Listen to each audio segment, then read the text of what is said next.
अंतरात्मा में स्थायी भाव को प्राप्त हो गया। अभी विवेक उनको नहीं कि कृष्ण मथुरा चले गए। विवेक शून्य का मतलब अविवेक नहीं, ये विवेक शून्यता गुण है, दोष नहीं। ये विवेक शून्यता गुण है, दोष नहीं। जहां कृष्ण हमसे अलग है, ये विवेक होए, वही दोष है। कृष्ण हमसे पृथक है, अलग हो गए हैं, मथुरा चले गए हैं, हम उनसे वियुक्त हो गए हैं, ये विवेक ही अविवेक है वस्तुतः है। ये अविवेक प्रधान प्रेम जिनका है, उनको भी कृष्ण विप्रयोग की अनुभूति नहीं, इसलिए बछड़े उछल रहे हैं। गायें अपने बछड़ों को दूध पिलाने के लिए दौड़ रही हैं, और गवेंद्र जो है सो युद्ध कर रहे हैं। ये सारी लीला जो गायों में, बछड़ों में और इनमें सब में चल रहा है, ये सब वही अविवेक प्रधान अनुराग के कारण उनको भी कोई प्रकार का शोक नहीं है, कोई प्रकार का संताप नहीं है, क्रीड़ा कर रहे हैं। तो आज सुनते हैं वो ये क्या ब्रेक होने वाला है, इसलिए जल्दी बंद करना चाहिए। 20:07:71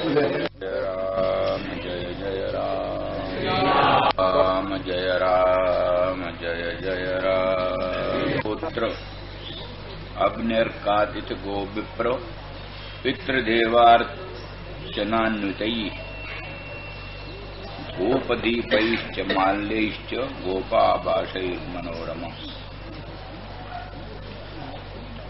नंद गोकुलम मनोरमम। ये करें श्री उद्धव जी भगवान का संदेश लेकर के नंद गोकुल में गए। वो नंद गोकुल कैसा है कि जिसमें बड़े बड़े मत्त गवेंद्र हैं और थनों के भार से युक्त सुंदर धेनु हैं और बड़े सुंदर अपने बछड़ों को प्राप्त करने के लिए दौड़ रही हैं। बछड़े भी इधर उधर कूद रहे हैं, दौड़ रहे हैं। उन सब से नंद गोकुल अलंकृत, शोभित। गोदोह के शब्द का अभिरव मनोरम राव है जिस नंद गोकुल में, और वेणुओं के श्रृंगों के निनाद से भी वो मनोरम नंद गोकुल है। और श्री राम, श्री बलराम और भगवान कृष्ण के मंगलमय परम पवित्र चरित्रों को, कर्मों को गान करती हुई दिव्य अलंकारों से अलंकृत गोपांगनाओं और दिव्य अलंकारों से अलंकृत गोपों के द्वारा वो नंद गोकुल अलंकृत है, सुशोभित।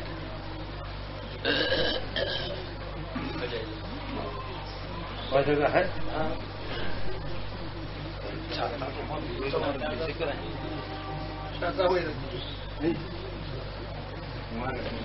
और उसी में आइए, चलिए आइए। अग्निर्कातिथि गो विप्रो पितृदेवार्चनान्वितैः।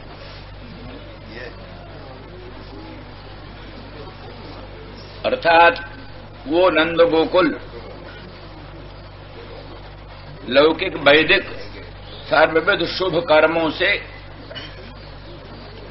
युक्त। कोई लोग अग्नि की अर्चा कर रहे हैं, माने अग्निहोत्र कर रहे हैं। दर्श पूर्णमास ज्योतिष होम आदि भी चलते हैं, क्योंकि वो गोप जो है एक प्रकार के वैश्य। गोपाल चंपू में इनका विस्तार से वर्णन है, श्रीमद जीव गोस्वामी जी ने वर्णन किया है। हाँ वही तो कोई क्या देव मीढ़ नाम के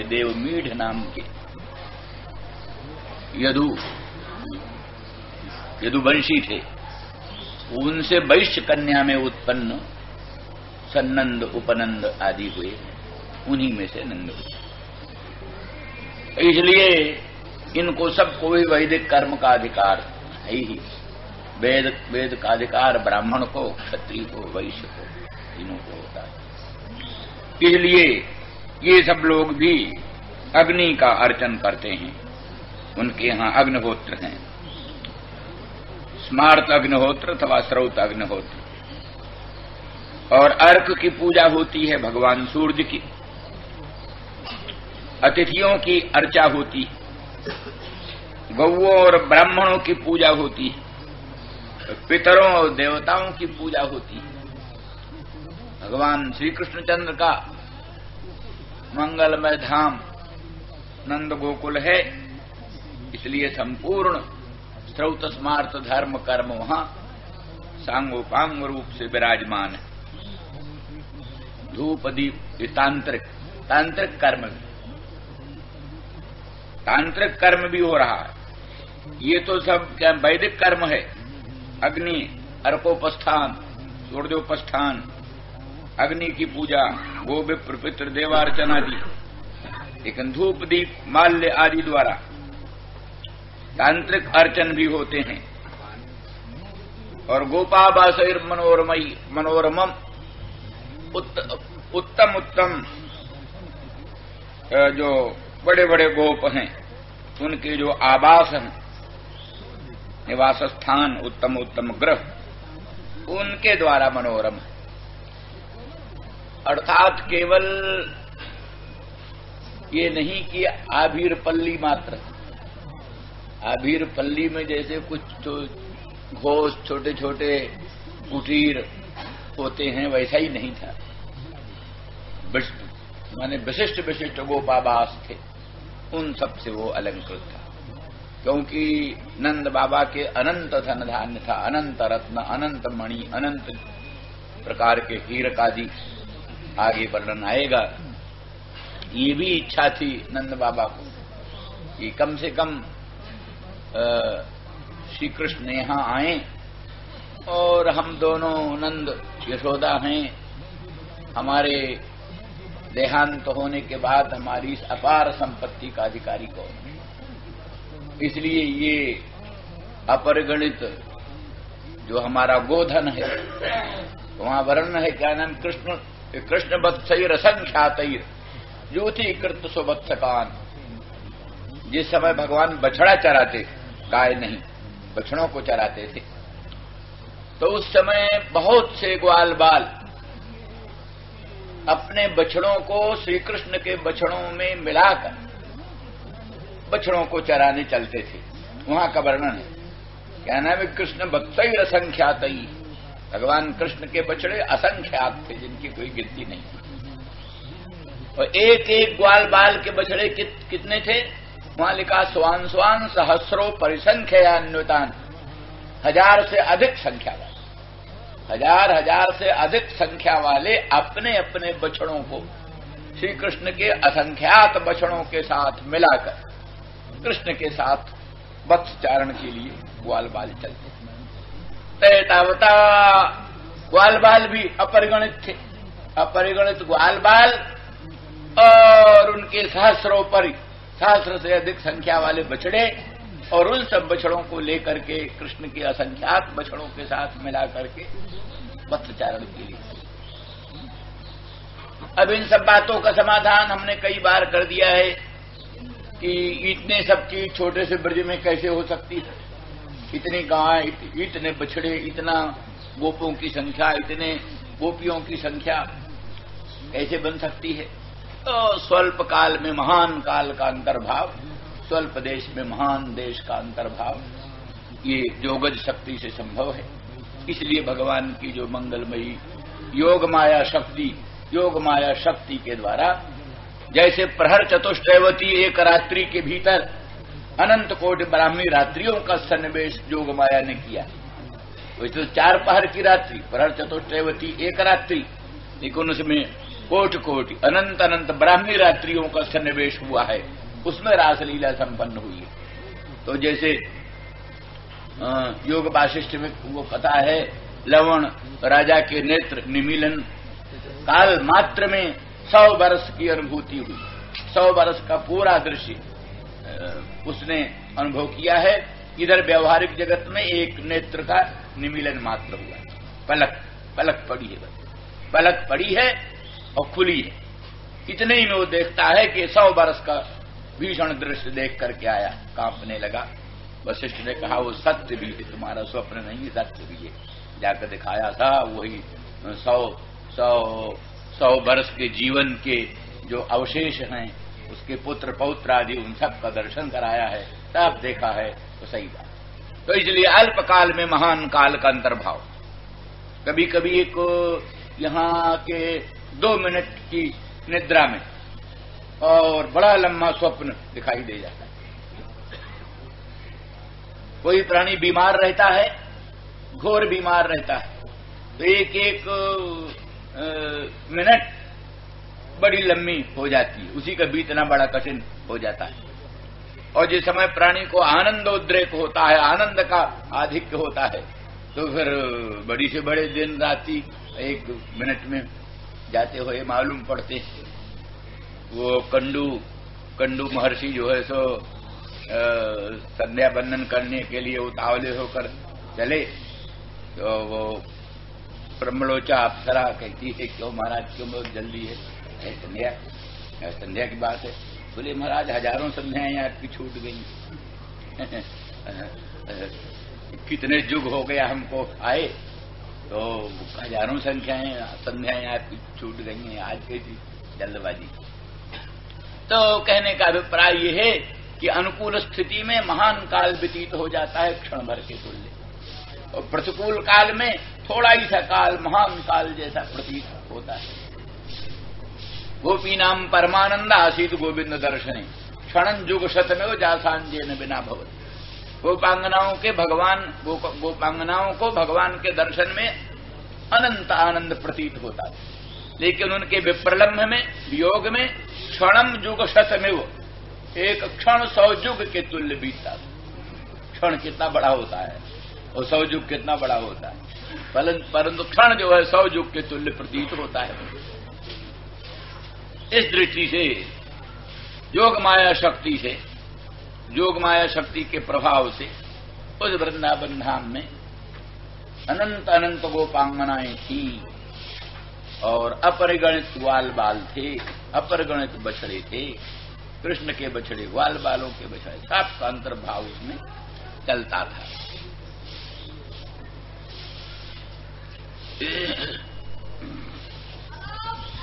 क्योंकि साधारणी कथा नहीं, लीला साधारणी नहीं है, समझ कर चलना चाहिए। अनंत कोटि ब्रह्मांड नायक परमात्मा साक्षात परब्रह्म श्री कृष्ण, और जन्म जन्मांतर के, युग युगांतर के, देश देशांतर के भक्त लोग ब्रज में उन श्री कृष्ण के माधुर्य रस का अनुभव करने के लिए आए थे। किनको रोका जाए तुम बताओ। तो इसी परिस्थिति में सबका सन्निवेश, भगवान के ब्रज में सबका सन्निवेश, जो जो आए। इसलिए अपरिगणित ग्वाल बालों का होना, अपरिगणित बछड़ों का होना, अपरिगणित गायों का होना, अपरिगणित गोपांगनाओं का होना, ये सब कुछ संगत, असंगत नहीं।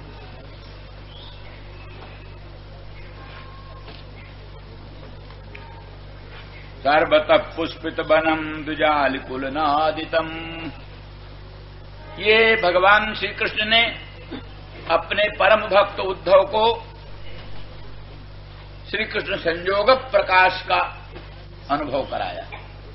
श्री कृष्ण के संयोग में जो ब्रज का स्वरूप होता है, वो ब्रज का स्वरूप दिखाया।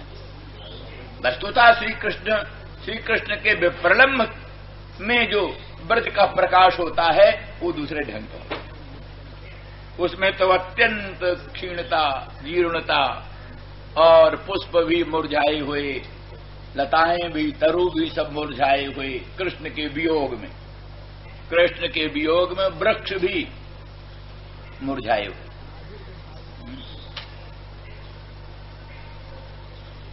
ऐसे राम के वियोग में महर्षि वाल्मीकि ने वर्णन किया, अपि वृक्षा परिम्लाना सपुष्पांकुरकोरकाः। राघवेंद्र के विप्रलम्भ में, वियोग में वृक्ष भी परिम्लान हो गए, उनके पुष्प और अंकुर भी परिम्लान हो गए, मुरझा गए। उपतप्तोदका नद्यः, नदियों का जल भी तप गया है, खौल गया राम के वियोग में।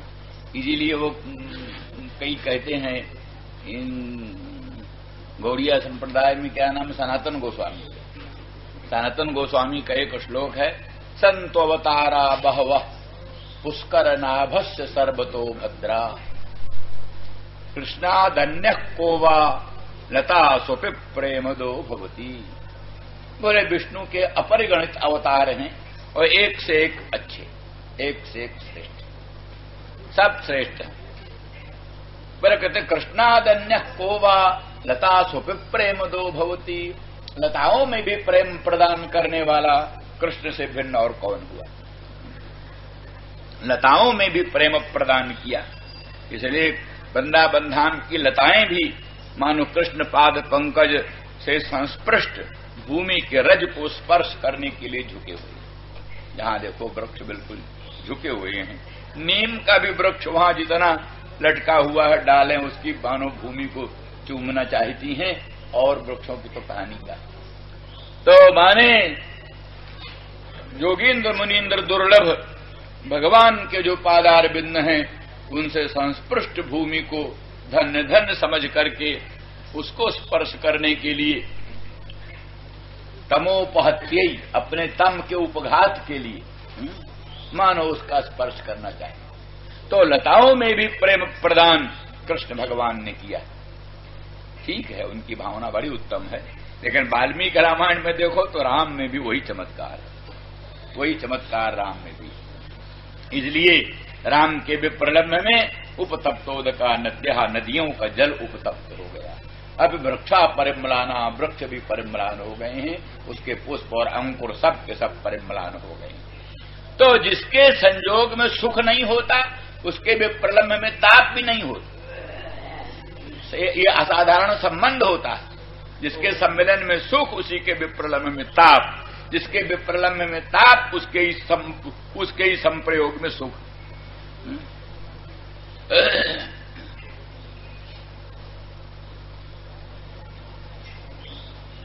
तो इस प्रकार से सर्वतः पुष्पित वनम, संपूर्ण वन पुष्पित है, नाना प्रकार के फल फूलों से अलंकृत है।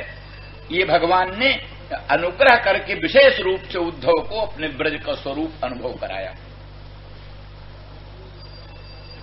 और दिजालिकुल नादितम, हंस सारस कारण्यवादी विविध प्रकार के जो द्विज हैं, पक्षी हैं, उन पक्षियों के निनादों से निनादित नंद गोकुलम का ही सब विशेषण। और आली जो है माने भ्रमर वृंद, भ्रमर वृंद के गुंजारव से, भ्रमर वृंद का, भंवरों का जो अद्भुत गुंजार है, उस गुंजार से भी उसका शोभा बढ़ रही। हंस कारंडवा कीर्णैहि, ये हंस क्षीर निर्विवेक वाला, और कारंडव कहते जल कुक्कुट को, जल में रहने वाला कोई कुक्कुट, जल कुक्कुट, वही कारंडव नहीं, सारस में कारंडव है जल कुक्कुट। तो इन सब से वो आकीर्ण, पद्म खंडैश्च मंडितम, पद्म खंड, कमल समूह, तो कमल कमलिनी कुमुद कुमुदिनी वृंद से वहां के सरोवर शोभित हो रहे। ये कृष्ण कुंड है, राधा कुंड है, प्रेम सरोवर है, विविध प्रकार के जो सरोवर हैं उनमें सब में कमल प्रफुल्लित हैं, कमलिनी प्रफुल्लित हैं, कुमुद कुमुदिनी प्रफुल्लित हैं, और उनमें जो भंवरे गुंजार कर रहे हैं, हंस सारस कारण्यवादिकों के सुंदर नाद हो रहे हैं, और बड़े सुंदर सुंदर पक्षी अपने कोमल मधुर आराव से उसको अलंकृत कर रहे हैं। तमागतम समागम्य कृष्णस्यानुचरम प्रियम नंद प्रीत परिस्वज्य वासुदेव धियार्चयत। असल में इसीलिए निम्लोचति विभावसौ, सूर्य अस्ताचल को जाने लगे उस समय उद्धव जी पहुंचे। उनका मतलब यही था कि नंद भवन में पहुंच जाएं, तब फिर सब लोगों से मिलने जुलने की बात हो, रास्ता में कोई न मिले, इस बुद्धि से। और उसी समय जो है सो जो गौओं का और बछड़ों के गौओं और बछड़ों के खुरों से उत्पन्न रज धूली, उस धूली से रथ आच्छन्न हो गया था, इसलिए भी किसी को परिज्ञान नहीं हुआ। कुछ अंधेरा हो चला था और कुछ गोरज व्याप्त थी आकाश में, उससे आच्छन्न रथ था, इसलिए भी किसी को मार्ग में विज्ञान नहीं हो सका। अंत में जाकर के नंद भवन में जाकर के पहुंचे तो नंद को मालूम हुआ, और नंद जो है सो बड़े प्रेम से उठ करके, बहुत प्रीत होकर, प्रसन्न होकर के उद्धव जी का परिस्वंग करके, आलिंगन करके, और वासुदेव बुद्धि से, अपने इष्ट देवता नारायण की बुद्धि से उनकी अर्चा, नारायण समझकर उनकी अर्चा। तो यहां भी सब सूरदास आदिकों के अनुसार नंद और नंद भवन ये सब का सब असंस्कृत पड़ा हुआ था। श्री कृष्ण विप्रयोग एकदम पत्ते पड़े हैं, धूली पड़ी है, और रसोई बहुत दिनों से बनी ही नहीं, वही कहीं दूध पी लिया, कहीं जो है सो दही ले लिया। इस प्रकार से कृष्ण के वियोग में किसी को किसी प्रकार का उत्साह रहा नहीं। यथा कथंचित देह यात्रा निर्वाहार्थ कुछ यत्किंचित प्रयत्न चल जाते थे, बाकी किसी प्रकार का अलंकार या भूषण या साज समार कुछ नहीं होता, और एकदम प्रेम समाधि की अवस्था में नंद रहते थे। प्रेम समाधि। नंद रानी ब्रजेंद्र गेहिनी को तो अपार दुख था कृष्ण के विप्रलंब, कृष्ण के वियोग, बड़ी संतप्त थी। तो किंतु ये सब भगवान कृष्ण के योग माया की प्रेरणा से उद्धव के जाने पर सब लोग सावधान हुए, और तमागतम समागम कृष्णस्यानुचरम प्रियम। उत्साह का ये भी मूल था कि कृष्ण के श्याम सुंदर मदन मोहन कृष्ण के अनुचर भक्त,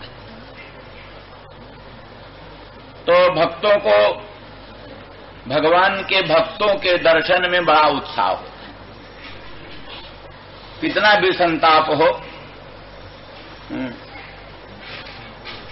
संत के दर्शन से, भक्त के दर्शन से मन में उल्लास हो जाता है। कृष्ण नंदग्राम से आए हुए उष्ण वायु को भी बड़े आदर के साथ ग्रहण करते हैं। नंदग्राम से आया हुआ ये उष्ण वायु बड़े प्रेम से उसको सेवन करते। वो कृष्ण संबंध बड़ा ऊंचा है।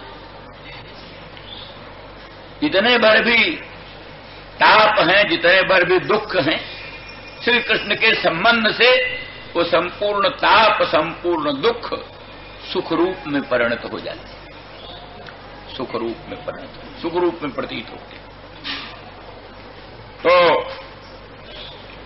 इसलिए कृष्ण के अनुचर हैं, कृष्ण के सेवक हैं उद्धव, और कृष्ण जैसा ही इनका भूषण बसन अलंकार है। कृष्ण जैसा ही रूप भी है, श्यामल वर्ण, श्यामल कृष्ण जैसा रूप, कृष्ण जैसी वय अवस्था, और कृष्ण भगवान ने स्वयं अपना भूषण, अपना अलंकार, अपना मुकुट, अपना अंगद कंकड़ नूपुरादि सब दे करके, पहना करके भेजा।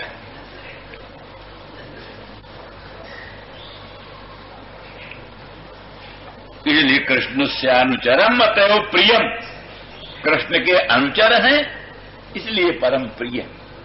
कृष्ण की कुछ वार्ता सुनाएंगे, कृष्ण की चर्चा सुनाएंगे, इस आशा से मन में उल्लास हुआ और नंद जी प्रसन्न हो गए। प्रसन्न होकर के उठे और उद्धव जी का परिसंग किया और वासुदेव बुद्धि से उनका अर्चा किया। अर्घ्यपाद्य मधुपर्क आदि लेकर के यथायोग्य सम्मान किया। और भोजितम परमान्नेन संविष्टम कशिपौ सुखम गतश्रमम परज प्रच्छत पाद सम्माहनादि भी। और परमान्न जो है पायस, पायस से उनको भोजन कराया। क्या परमान्न का ये भी अर्थ है उत्तमोत्तम अन्न का नाम भी परमान्न है। उत्तमोत्तम और विविध प्रकार का मधुर मनोहर पक्वान्न निर्माण करके श्री उद्धव जी को अर्पित किया। और उद्धव जी उस परमान्न से तृप्त हुए और एक बहुत सुंदर जो कशपू है शैया,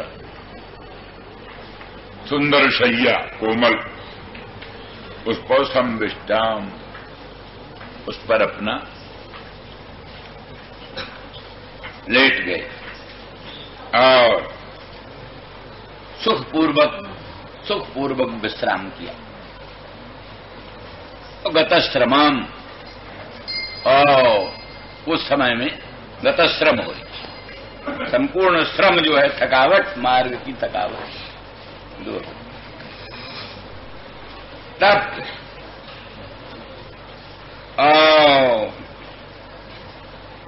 पाद सम्माहनादिभिर गतश्रमम, पाद सम्माहनादिभिर गतश्रमम। नंद बाबा ने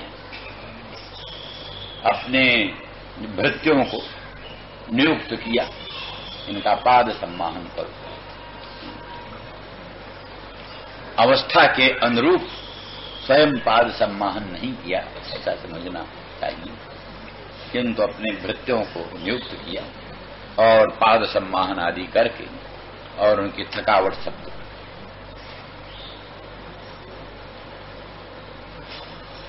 पाद सम्माहनादि भी गतश्रम। फिर परज पृच्छत, फिर उनसे प्रश्न किया। कच्चिदंग महाभागो सखा न सूरनंदन आस्ति कुशल्यपत्याद्यैर्युक्तो मुक्त सुहृद्व्रत। कच्चिदंग महाभाग, हे अंग, उद्धव जी, हे अंग, कच्चित अपि, क्या हमारे सखा सूरनंदन, सूरसेन के पुत्र वसुदेव शौरी, हमारे सखा कृष्ण का माने क्या नाम है, नंद का, वसुदेव का सख्य बड़ा प्राचीन। इसीलिए उसी विश्वास पर, उसी विश्रम्भ पर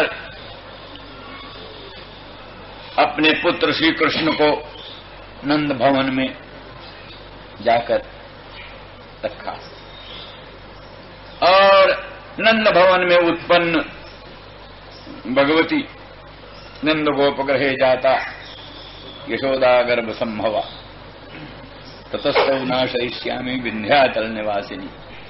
ये विंध्यवासिनी राजराजेश्वरी त्रिपुर सुंदरी, उसकी खूब महिमा जो है क्या नाम त्रिपुरा महात्म्य आदिकों में वर्णन है। साक्षात शुद्ध अनंत ब्रह्मांड जननी और त्रिपुर साक्षिणी, तीन जो पुर है, समष्टि, व्यष्टि, स्थूल देह, सूक्ष्म देह, कारण देह, ये जो तीनों पुर हैं उनकी साक्षिणी है, उनकी दृष्टि है, भाषिका है। और निर्विकार स्वच्छ स्वप्रकाश परम ब्रह्म रूपा, गोप्त्री गोविंद रूपिणी, उसी को कहा सृष्टिकर्त्री ब्रह्म रूपा, वही चलकर सृष्टिकर्त्री होकर के ब्रह्म रूपा, वही गोप्त्री गोविंद रूपिणी, गोविंद रूपिणी होकर वही गोप्त्री होती है, विश्व का पोषण पालन करती है। संहारिणी रुद्र रूपा, वही रुद्र रूप होकर विश्व का संहार करती है। और संहारिणी रुद्र रूपा तिरोधान करीश्वरी, वही विश्व का तिरोधान करती है, उस समय ईश्वर रूप में ईश्वर बनती है, ईश्वरी तिरोधान करीश्वरी। और वही सदाशिवानुग्रहदा, वही अनुग्रह कारिणी होती हुई भी सदाशिव रूप में प्रकट होती है। तो वही वेणुवादन पारायणा हो करके गोविंद बन जाती है। तो वो भी आविर्भूत हुई थी साक्षात कृष्ण की भगिनी, कृष्ण की बहन। तो नंद जी उसको उठा लाए और अपने गोपाल कृष्ण को वहां छोड़ाए। तो पुरानी मैत्री है। तो यद्यपि एक प्रकार से वसुदेव का अपराध था, नंद बाबा को बिना बताए उनके पत्नी की शैया पर अपने सद्योजात बालक को छोड़ आना और उनकी कन्या को उठा ले जाना और उनकी कन्या का इस प्रकार से निधन हो जाना, एक प्रकार से निधन ही है, पता नहीं जब अभिज्ञात हो गई। नंद ने कंस ने उसका वध करना चाहा, कंस के हाथ से छूटकर आकाश मंडल में जाकर के और अपने दिव्य रूप से प्रकट हुई और नंद बाबा को मर्मांत वेदना थी कृष्ण के विप्रलंब में, बड़ा संताप। लेकिन सूरनंदन सखा, तो सखा का यही स्वभाव होता है, सखा के दोषों को मन में न लाना, सखा के दोषों को मन में न लाना, सखा के दुख में दुखी होना। जे न मित्र दुख हो ही दुखारी, जितने ही बिलोकत पातक। और एकदम अभिन्न हृदय, कहते सखा अभिन्न हृदय होता है, उसके सुख दुख को अपना सुख दुख मानना और उसके अपराधों को अपना अपराध जैसा समझ करके, अपना अपराध जैसा समझ करके अपने अपराध को क्षमा करने के लिए किसी दूसरे की सिफारिश की अपेक्षा नहीं होती। दूसरा कोई सिफारिश करे तो अपने अपराध को क्षमा करें, इसकी जरूरत नहीं होती। बिना किसी की सिफारिश किए ही हम अपने अपराधों को क्षमा कर लिया करते। ऐसे ही अपने मित्र के अपराधों को भी इस दृष्टि से नंद बाबा ने वसुदेव के उन दोषों को मन में न लाते हुए और बड़े प्रेम से पहला प्रश्न जो है कृष्ण के संबंध में नहीं किया। पहला प्रश्न जो है यही किया, कच्चदंग महाभाग सखा न सूरनंदन, हमारे सखा सूरनंदन महाभाग वसुदेव, वो कहते कुशली आस्ते, वो कुशली है, प्रसन्न है। अपत्यादेर युक्ता, अब तो अपने पुत्र आदिकों से युक्त हो गए हैं। माने बलराम भी यहीं थे नंद गोकुल में और कृष्ण भी यहीं नंद गोकुल में थे। तो अब दोनों ही पुत्र पहुंच गए और रोहिणी भी पहुंच गई। अपत्यादेर व्रत और अपत्यादेर युक्ता और मुक्ता, बंधन से विमुक्त हो गए। कृष्ण ने जाकर के उनकी हथकड़ी बेड़ी खोल दी। कारागार में बंद थे वो, कारागार से उनको निकालकर हथकड़ी बेड़ी खोलकर और इस प्रकार से मुक्त हो गए, अपत्यादि से युक्त हो गए। और सुहृद व्रता, अपने विविध प्रकार के सुहृदों से, मित्रों से व्रत परिव्रत होकर के, और हमारे सखा सूर्यनंदन अब तो कुशली हैं, प्रसन्न हैं। दृष्टिया कंसो हतः पापः सानुगस्वेन पापमना। कुछ आशंका हुई, किसी तरह से आशंका हो सकती थी कि कंस का वध कृष्ण के द्वारा अनुचित था, अपने मामा का ही वध करना अनुचित था, तो उसको कहते हैं कि नहीं, दृष्टिया कंसो हतः पापः, कंस तो पापी था और उसका मारा जाना तो हर्षदायक है, बहुत अच्छा हुआ, वह कंस पापी मारा गया। सानुगह उसके जो चाबूर मुष्टिक और आदि जो बड़े बड़े संगी साथी थे, वो सब के साथ मारा गया कंस। ये बहुत अच्छा काम हुआ। वो कैसा मारा गया? कृष्ण ने नहीं मारा, तो स्वयं पापमना हतः, वो तो अपने पापमाई से मारा गया, उसके ही पापमा ने उसको मार दिया। यही मंदोदरी विलाप करती हुई कहती है कि हे पतिदेव, आज जो आपने बड़े इंद्र पर विजय प्राप्त किया, कुबेर पर विजय प्राप्त किया, जमराज पर विजय प्राप्त किया, आज आप राम के बाणों से विदीर्ण होकर रणांगण की धरती में सो रहे हैं। यह कैसी विचित्र विधि की विडंबना है। फिर कहती है नहीं पतिदेव, आप राम के बाणों से नहीं मारे गए, इंद्रियैरेव निर्जितः, आपकी इंद्रियों ने ही आपको खूब पुराना बैर संभाल कर आपको विजित करके रणांगण में गिराया। क्योंकि आप जब जितेंद्रीय थे तब तो आपने इंद्र वरुण कुबेर सबको जीता, और जब आप अजितेंद्रीय हो गए और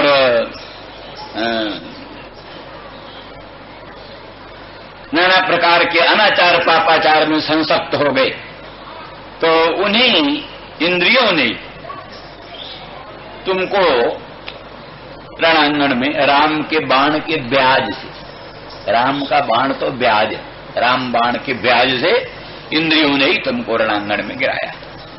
इस प्रकार से मुख्य बात है, पापमना हतः स्वयं पापमना हतः, कंस अपने पापमा से ही नष्ट हुआ। साधूनाम धर्मशीलानाम जदूनाम दुष्ट सदा, जो कि सर्वदा धर्मशील जो जदू हैं, जदुवंशी धर्मशील हैं, और उनसे सदा द्वेष करता था, सदा ही उनका विनाश करने पर उद्यत रहता था, तुला रहता था। राम विमुख हाल तो रानुकुल कौरवन। इस प्रकार से वही ये जो उसने अनाचार पापाचार किया, साधुओं का द्रोह किया, उन्हीं सब हेतुओं से वो मारा गया। अब आते हैं वही जो अधिक धैर्य नहीं रहा, अब उस बात को छोड़ करके कृष्ण का प्रश्न किया। अपिस्मरते न कृष्णो मातरं सुहृद सखीन। हे अंग उद्धव, क्या श्री कृष्ण कभी हम लोगों का स्मरण करते थे? ना ये है कि बहुवचन, माने हम नंद सन्नंद उपनंद आदि जो वृद्ध लोग हैं, हम वृद्धों का कभी कृष्ण स्मरण करते हैं? अपिस्मरते न कृष्णो, और अपनी मां यशोदा वो भी कभी स्मरण करते हैं? यहां एक ही वचन दिया, क्योंकि वो यशोदा अत्यंत कातर थी, उसका विलक्षण दुख देख करके प्रथम दृष्टि उस पर गई, इसलिए अपनी मां को यशोदा को स्मरण करते हैं।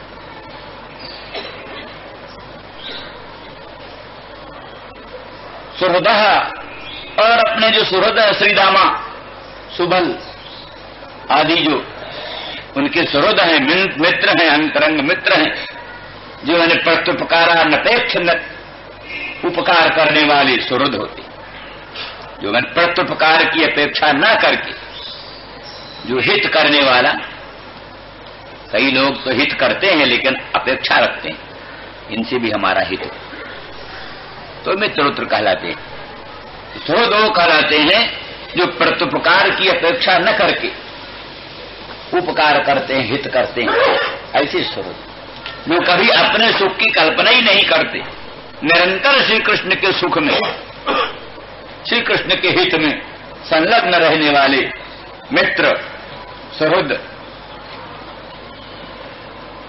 और दूसरे सखा और सख्यश्च सखायश्च ये सब करके एक शेष होने पर सखीन, वहां क्या नाम है, पुल्लिंग का ही शेष रहता है।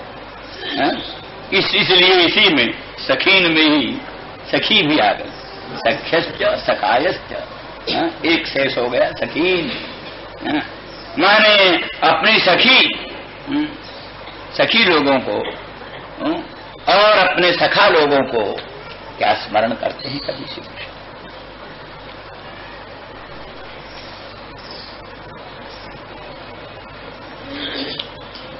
गोपान इतर गोपों को, और ब्रजम संपूर्ण ब्रज कैसा, आत्मनाथम, आत्मा श्री कृष्ण एव नाथो जैसाम यस्य, आत्मा श्री कृष्ण एव नाथो यस्य तम आत्मनाथम, जिनके नाथ कृष्ण ही, आत्मा माने स्वयं, आत्मा माने स्वयं, स्वयं कृष्ण ही, वो स्वयं है नाथ, जिस ब्रज के, उस ब्रज को क्या स्मरण करते हैं, भूल तो नहीं गए। एतावता ये निश्चित होता है कि और जगह तो कोई कोई व्यक्ति भक्त होते, कोई कोई कुल भक्त होता, परंतु यहां तो ब्रज सारा का सारा ब्रज भगवान को ही अपना सर्वस्व मानता है। श्री कृष्णचंद्र परमानंद कंद मदन मोहन को ही अपना सर्वस्व मानता है। ब्रज कहने का मतलब ये हुआ कि जड़ चेतन सब, जड़ चेतन सभी कृष्ण को ही अपना सर्वस्व मानता है। इसलिए माना है कि वृंदावन धाम के गोकुल के जो वृक्ष हैं वो भी कोई विशेष ऋषि महर्षि जोगींद्र मुनीन्द्र अमलात्मा परमहंस ही हैं, किसी रूप में प्रकट, कोई वृक्ष रूप में प्रकट। कामवन में हम घूम रहे थे तो 2 नीम के वृक्ष देखे बड़े भाई, तो उनकी कथा वहां लोगों ने बतलाया। इन नीम के 2 वृक्षों के काटने की बात आई तो फिर स्वप्न हुआ, जो काटने का इंतजाम कर रहे थे, स्वप्न हुआ हम अमुक अमुक स्थान के देवता हैं और अपना देवलोक छोड़ करके ब्रजरज के लिए, कामवन की सेवा के लिए हम आकर निम्न वृक्ष बनकर रह रहे, इसलिए हमारा ये ब्रजवास छोड़ाओ मत। फिर वो मालूम हो गया, फिर नहीं बताया। जमलार्जुन की कथा प्रसिद्ध ही है। जमलार्जुन क्या नाम, कुबेर के 2 पुत्र थे, नलकुबर, भले 7 बसात आए थे, परंतु कहने का मतलब यह है कि वो माने वृक्ष भी सामान्य वृक्ष नहीं थे, वृक्ष भी सामान्य। और वह उन्होंने तो वर्णन किया है, यथपाद पांसुर बहुजन्म कृच्छतो धृतात्म विरुद्धो विविरत पेगम्य। यहां पादो पांसु नहीं किया, पादपा नाम अंशु, पाद पांसु, जहां वृंदावन धाम के जो पादप हैं, वृक्ष हैं, उनकी जो अंशु है, एक रश्मि, एक किरण, वो भी धृतात्मा जोग भी रत्तगम्य, बड़े बड़े धृतात्मा जोगियों के द्वारा अगम्य अप्राप्य है। वृंदावन धाम के, गोकुल धाम के जो वृक्ष हैं, पादप, उन पादपों के जो अंशु किरण हैं, वो किरण तो धृतात्मा योगींद्र मुनिंद्रों के द्वारा भी अगम्य अप्राप्य। ऐसा परम सौभाग्यशाली ब्रजधाम है जहां की जड़ चेतनात्मक सब कुछ भगवत रूप है। इसीलिए वो अपने कारण प्रबोधानंद सरस्वती बोलते हैं, यत्र प्रविष्ट सकलोपि जंतु आनंद सच्चित घनता मुपैति। इस ब्रजधाम में प्रवेश करते ही सकलोपि जंतु, कोई भी जंतु तत्क्षण सच्चित घनता मुपैति, सदघन चिदघन आनंद घन ब्रह्म रूप ही बन जाता है। जैसे लवण की खान जो है, सैंधव की खान, खान में कोई लकड़ी भी डाल दो तो थोड़े दिन में सैंधव बन जाती है। जो चीज डाल दोगे सैंधव की खान में वो सैंधव बन जाती है। ऐसे ब्रजधाम ये सच्चिदानंद घन धाम है। यहाँ कोई भी वस्तु प्रविष्ट होती है थोड़े क्षण में वो आनंद सच्चित घन बन जाता है। यत्र प्रविष्ट सकलोपि जंतु आनंद सच्चित घनता मुपैति। ऐसे ब्रजधाम के जो वृक्ष हैं, वहां की जो लताएं हैं, वहां के जो तरु हैं, गुल्म हैं, इसके लिए उद्धव प्रार्थना करते हैं, आसाम हो चरण रेणु जुषा महम श्याम वृंदावने किमपि गुल्मलथौषधीनाम जा दुष्टजन स्वजन मार्ज पथंच हित्वा बेजुर मुकुंद पदवी श्रुतभिर विमृग्याम। मैंने श्रुतियां जिस मुकुंद पदवी को ढूंढती रहती हैं, श्री गोपांगना जनों ने उस ब्रजरज का सेवन किया है, उस भूमि में पहुंच गई हैं, उस श्री कृष्ण परात्पर परब्रह्म भगवान को अपना सर्वस्व त्याग करके, जो दुष्टज स्वजन दुष्टज आर्ज पथ का परित्याग करके उस अखंड सच्चिदानंद घन परब्रह्म को, कृष्ण को सर्वात्म भाव से भजा। उन गोपांगनाओं के पाद पंकज रज स्पर्श करने वाले तृण गोलमलता आदिकों में कोई एक हम हो जाएं, ऐसा उद्धव महाशय कामना करते। तो उस ब्रज के हरेक वस्तु वो चेतन है, अचेतन नहीं, अचेतन नहीं। इसीलिए रस कथाएं जो आगे वर्णित होती हैं उनमें वर्णन किया है कि ब्रज और गोपांगना दोनों प्रेम की अवस्था विशेष। प्रेम में एक अवस्था होती जड़िमा, जाड्यापत्ति। प्रेमोद्रेक में प्राणी मूर्छित हो जाता है, मोहित हो जाता है, जड़ता आ जाती है। तो जो प्रेम की जो जड़ता अवस्था है वही वृंदावन धाम है, वही क्या ब्रज। जड़ प्रेम की जड़ता अवस्था, जड़िमा अवस्था।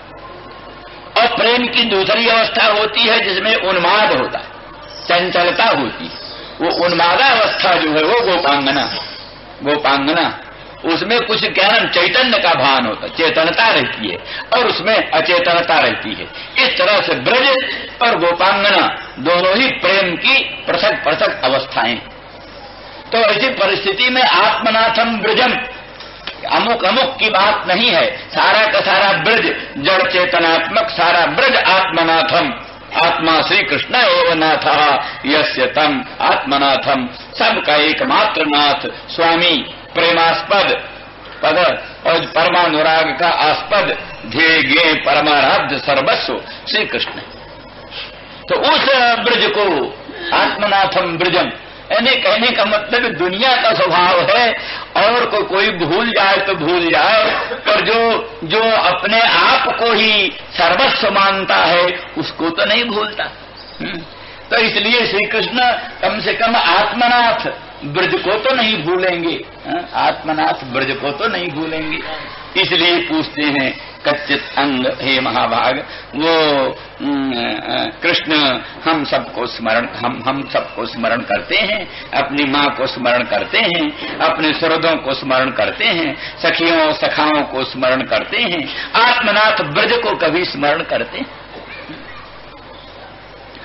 वो क्या कहना है, वो एक आतुरता, माने यही बात की अंतरंग दृष्टि से तो समझ लो कि कृष्ण कभी ब्रज को छोड़कर जाते ही नहीं।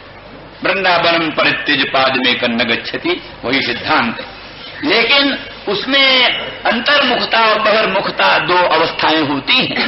जब उसमें अंतर्मुखता होती है तो कृष्णचंद्र परमानंद कंद को ब्रज में ही देखते हैं, और थोड़ी सी जहाँ अनवधानता होती है, अनवधानता में श्री कृष्ण का मथुरागमन और कृष्ण का विप्रलंब भाषित होने लगता है, उसी समय विकल हो जाते हैं। विशेष करके जो उत्कंठा प्रधान प्रेम वाले, उत्कंठा प्रधान प्रेम वालों को ये ये विरह जन तीव्रताप अत्यंत खलता है।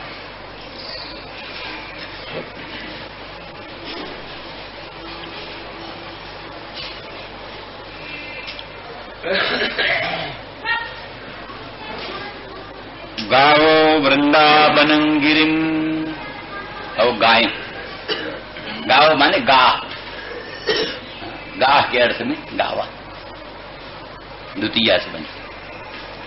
उन गौओं को स्मरण करते जिनको चराते रहे, जिनके साथ रहते थे। गोपांगनाओं के संवाद में गोपांगना कहती हैं, सखी तुम कहते हैं श्याम सुंदर तुम इतना दान लेते हो, दान लेते हो, तो कुछ दान पुण्य भी करते हो कि नहीं? कोई दान बहुत ले और कोई शुभ कर्म न करे, गंगा स्नान न करे, तो दान से उसकी शक्ति क्षीण हो जाती। तुम हमसे दधिदान लेते हो तो इसके बदले में तुम कुछ करते हो? तो कृष्ण कहते हैं सखी हम गौओं का नाम जपते, गौरी धूमरी गंगे जमुने, गौओं का नाम जपते और गोरज गंगा में स्नान करते, गौओं के पीछे पीछे चलते हैं और गौओं बछड़ों के खोरों से जो धूली उड़ती है उसी धूली से हम स्नान कर लेते हैं। ये हम गोरज गंगा में स्नान करते हैं और गौओं का पवित्र नाम जपते हैं। इससे हमारा सब दान प्रतिग्रह जितना भर भी है सब हजम हो जाता है। तो उन गौओं जिनका आप नाम जपते थे, जिनके गोरज गंगा में आप स्नान करते थे, एकदम भूल गए। कृष्ण उनको स्मरण करते हैं क्या? जिनमें इतना प्रेम के नंगे पांव चलते हैं कृष्ण, नंगे पांव। क्या नंद बाबा के घर में पादत्राण नहीं था, पादुका नहीं थी? अनंत धन धान्य था। ब्रज सर्व समृद्धिमान, ब्रज सर्व समृद्धि संपन्न था। श्रेत इंदिरा, इंदिरा लक्ष्मी वैकुंठ धाम में तो सेव्या थी, तो यहां श्रेते कर्ता में प्रत्यय, कर्ता में प्रत्यय माने सेविका, वैकुंठ धाम की सेव्या, वैकुंठ की अधिष्ठात्री महालक्ष्मी वैकुंठ धाम की सेव्या। अत ब्रजे तो सा श्रेते सेवते, ब्रज में तो सेवा करती, सेविका बनकर रहती है। तो जहां लक्ष्मी सेविका बनकर रहती है वहां धन धान्य की कमी। अनंत रत्न, अनंत हीरक, दिव्य दिव्य चिंतामणि, अपरिगणित चिंतामणि, अपरिगणित हीरक, अपरिगणित नाना प्रकार के रत्न नंद बाबा के घर में थे। इसलिए नंद बाबा की इच्छा थी एक बार कृष्ण आए, हमारी संपत्ति के उत्तराधिकारी बने और सब कुछ लेकर के जहां चाहे वहां रहें, एक बार वो आ जाए, एक बार आ जाए, ये इच्छा थी। तो इसलिए समृद्धि की कमी नहीं, लेकिन कृष्ण नंगे पांव चलते। वो पांगना कहती चल से जद ब्रजात चारयन पशून नलिन सुंदरम नाथ ते पदम शैलत्रणांकुरई सीदती नः कलिलताम मनः कांत गच्छति।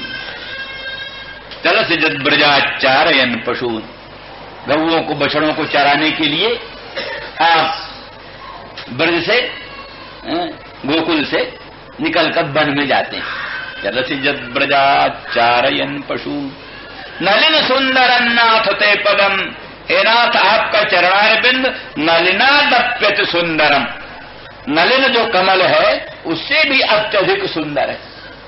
नलिन की जो सुंदरता है, आभा प्रभा कांति है, वो उसके सामने तुच्छ। इसलिए नलिन से भी अति सुंदर, कमल की कोमल पाखुड़ी से भी कोटि गुणित अधिक सुकोमल आपका चरणारविंद। उस चरणारविंद से आप उन गौओं बछड़ों के पीछे पीछे वृंदावन धाम में उनको चराने के लिए चलते हैं। यत्ते सुजात चरणाम्बूहं स्तनेषु भीताशनै प्रिय दधीमहि कर्कशेषु तेनाटवी मठसि तद व्यथते न किंस्वित् कूर्पादिभिर्भ्रमति धीर भवदायुषान्न। जो आपके मधुर मनोहर सुकोमल चरणारविंद, जो कि सुजात कमल से भी, सुजात कमल, अच्छी जाति का अच्छे स्थल में उत्पन्न जो सुजात सरसिज, सुजात सरसिज के तुल्य, उससे भी कोटि गुणित सुकोमल आपका चरणारविंद, जिसको हम अपने हृत्ताप के उपशमनार्थ अपने उरोजों पर स्थापित करती हैं, तो हमको संकोच होता है। हमारे उरोज कठोर हैं, कर्कश हैं। आपके मंगलमय सुकोमल चरणारविंद अत्यधिक कोमल हैं, कहीं इनसे उनको आघात न लग जाए, ये हम डरती रहती। लेकिन उन्हीं चरणारविंदों, उन्हीं सुकोमल चरणारविंदों से आप अटवीम अटसी, इस वृंदाटवी को, इस वन में आप घूम रहे हैं, उनमें अगर कोई तृण गड़ जाए,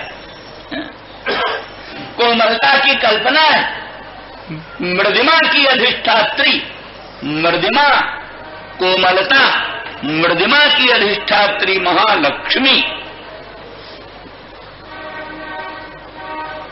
कितनी कोमल होती है, उसका चरणारविंद ऐसा सुकोमल है जिसमें कमल की कोमल पाखुड़ियों के गड़ने का डर। मृदिमाधिष्ठात्री महालक्ष्मी का चरणारविंद इतना कोमल, जिसमें सुकोमल कमल की पाखुड़ियों के गड़ने का डर है। उसके हस्तारविंद फिर कितने कोमल होंगे, जिसका चरणारविंद इतना कोमल, उसका हस्तारविंद कितना कोमल होगा। वो मृदिमाधिष्ठात्री महालक्ष्मी अपने सुकोमल हस्तारविंद से भगवान के चरणों को स्पर्श करने लगती है तो सकुचाती है, मेरे हाथ बड़े कठोर हैं, मेरे प्रियतम प्राणनाथ पर प्रेमास्पद प्रभु के चरणारविंद बड़े कोमल हैं, कहीं मेरे हस्तारविंद का आघात प्रभु के चरणों में न लगे। पाणस्पर्शा क्षमाभ्याम। रामचरित्र जो है श्रीमद् भागवत में रामचरित्र, वहां वर्णन किया कि क्या नाम जनक नंदिनी जानकी के जो सुकोमल हस्तारविंद हैं, उनको जिनके चरणारविंद स्पर्श करने में असमर्थ है। जनकजा के मंगलमय हस्तार सुकोमल हस्तारविंद को स्पर्श करने में अक्षम है। पाण स्पर्शा क्षमाभ्याम। और उन्हीं के चरणारविंद को उधर बंदर जो है पांव दबाते हैं, बंदर और भालू पांव दबाते, वही सेवा करते हैं। कौन जंगल में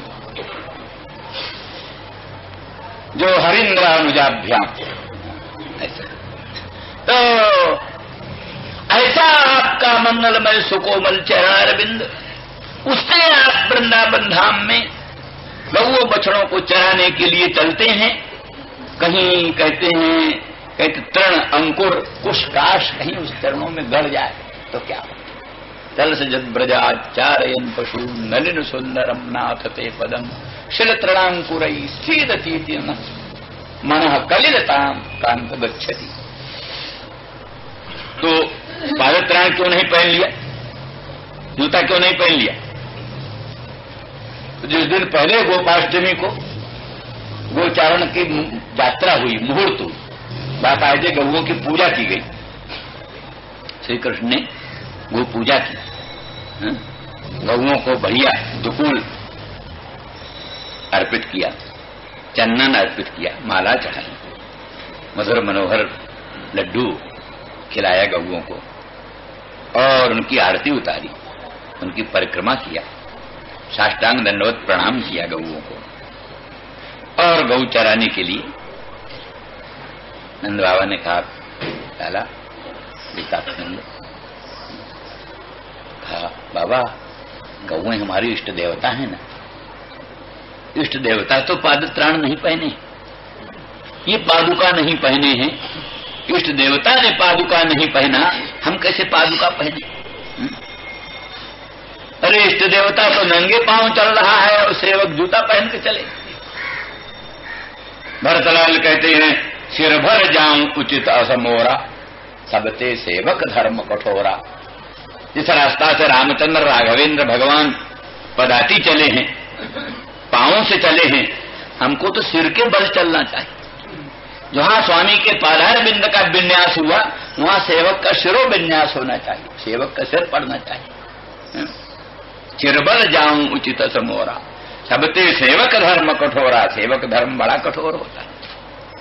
तो श्री कृष्ण ने कहा हमारी गायें इष्ट देवता हैं और ये पादत्राण विहीन वन वन में चरने के लिए चलती हैं, हम पादत्राण पहन कर कैसे चले? इसलिए भगवान पादत्राण विहीन होकर के वृंदावन धाम में चलते थे। इसलिए वृंदावन धाम की महिमा को जोगींद्र मुनीन्द्र अमरात्मा परमहंस वर्णन करते करते अघाते नहीं। गोलोक के देवता भी वृंदावन धाम की महिमा वर्णन करते। गोलोक धाम में भगवान क्या नंगे पांव चलते हैं? वैकुंठ धाम में भगवान नंगे पांव काहे को चले? लेकिन यहां तो हेतु है नंगे पांव चलने का। इसलिए वैकुंठ धाम की भूमि को भगवान के निरावरण चरणारविंद का स्पर्श नहीं मिलता। गोलोक धाम की भूमि को भगवान के निरावरण चरणारविंद का सीधा अव्यवहित व्यवधान शून्य चरणारविंद का स्पर्श नहीं मिलता। अयोध्या धाम की भूमि को पादत्राण विहीन, पादुका विहीन निराभरण चरण का स्पर्श नहीं होता। चित्रकूट की भूमि को हुआ, चित्रकूट की भूमि को हुआ, दंडकारण्य की भूमि को भगवान के पादारविंद का निराभरण चरणारविंद का स्पर्श हुआ। इसलिए विद्धन दंडक कंटकई, भगवान के चरणों में दंडक बन के कांटे चुभे। सपाद पल्लवम रामो यत स्मरताम हृदय विन्यस्य विद्धन दंडक कंटकई, सपाद पल्लवम रामो यात्मज्योतिरगात प्रभु। तो भक्त जन जो है, स्मरण करने वाले जो भक्त जन हैं, भक्त जनों के हृदय में भगवान ने अपने पाद पल्लव को स्थापित किया और साकेत धाम पधारी। वो पाद पल्लव कैसा था? बोले विद्धन दंडक कंटकई ही, दंडक बन के कांटे जिनमें चुभे। ऐसे पादार बिंद वो इसीलिए कि भक्तों का ध्यान जाए कि भगवान के चरणार बिंद में दंडक कंटक क्यों विद्ध। मखमली गद्दे पर बैठे बैठे राम के चरणार बिंद का ध्यान कर लो। सिंहासनासीन राम के चरणार बिंद का हृदय में धारण कर लो। जनकजा के मंगलमयी शैया पर विराजमान रामचंद्र के चरणारविंद का ध्यान कर लो। ये विद्धन दंड का कंटकई क्यों? इसका मतलब ये कि भक्त को ध्यान जाए हमारे राम दंडक वन में नंगे पांव क्यों चले। धर्म रक्षार्थ, गो ब्राह्मण रक्षणार्थ, दुष्ट दर्प दलनार्थ, रावण जैसे खरदूषण जैसे दैत्यों का दर्प दलन करने के लिए, गो ब्राह्मण की रक्षा के लिए और धर्म की संस्थापना के लिए, धर्म गुलामी और धर्मोत्थान मिटाने के लिए नंगे पांव भगवान दंडक वन में विचरे। गो पालन के लिए भगवान वृंदावन धाम में नंगे पांव चले। तो भक्तों को भी ध्यान देना चाहिए, हमारी गौएं कटे और हमारे भगवान नंगे पांव वृंदावन धाम में गौओं को चराए और हम उन गौओं की रक्षा को कुछ प्रयास न करें। ये भक्तों को ध्यान देना। जिस काम के लिए भगवान के चरणारविंद में कांटे चुभे, उस काम के लिए हमारे आंखों में भी कांटे चुभे, तो भी हमको पीछे पांव नहीं धरना चाहिए। इस बात को सुझाने के लिए ये भगवान भक्तों के हृदय में दंडक कंटक विद्ध चरणारविंदों को भक्तों के हृदय में स्थापित किया। इन सब दृष्टियों से वो गौएं भगवान को परम प्रिय, जिनके चराने के लिए भगवान नंगे पांव पीछे पीछे चले।